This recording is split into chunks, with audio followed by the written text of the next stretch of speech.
Noted and entered into the record. Senator Judge Marcos, you may proceed, ma'am. Yes, maraming salamat sa ating presiding officer. Sang-ayon po ako sa motion ni Senator Judge De La Rosa at Senator Judge Cayetano. Basta't maliwanag na ititigil ang proseso hanggat di natutupad ang dalawang kondisyon na sinaad ng ating amendment. Ang sabi, accountability? Accountability ba talaga? May dalawang SKL ako dyan. Una, SKL, share ko lang. Share ko lang na si VP Inday Sara ay sinampahan ng kaso sa Komisyon ng Audit, ang COA, sinampahan ng kaso sa Supreme Court, sinampahan ng kaso sa iba't iba pang korte, sinampahan ng kaso ng Department of Justice, pati na rin ng PNP, at sinampahan ng kaso ng disbarment. At kanina lamang, may panibagong isasampang 612 million na namang confidential fund ng OVP at ng Department of Education. Walang tigil na kaso.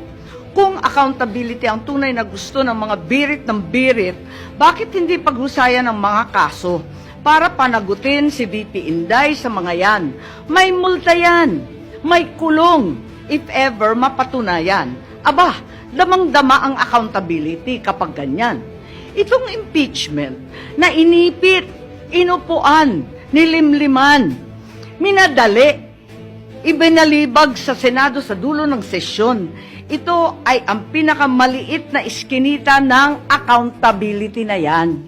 Itong ipinipilit na impeachment, aminin man nila o hindi, ay para lamang manira ng imahe ng isang publiko at walang uuwian, kundi pag-disqualify kay VP Inday Sara para sa eleksyon ng 2028. Yun lamang ito. Pinahihirapan pa natin ang ating mga sarili. Alam naman nating lahat, tayo at ang sambayanan, hindi accountability ito. Tungkol ito sa pagpigil kay VP Inday Sara para sa 2028. Huwag na tayo mag-production number. Yan ang gustong puntiryahin. Kaya ang pangalawa kong SKL, ikalawa SKL, saan ka lulugar?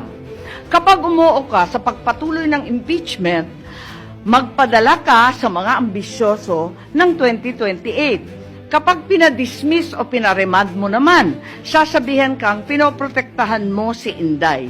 SKL, saan ka lulugar? Ako sa tama. Magpakatotoo tayo, mga kapatid na hukom at senador.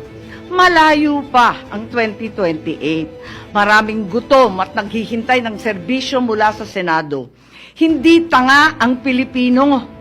Alam natin ang motibo at tunay na pakay ng mga lulong sa ambisyon at kapangyarihan. Maraming salamat po.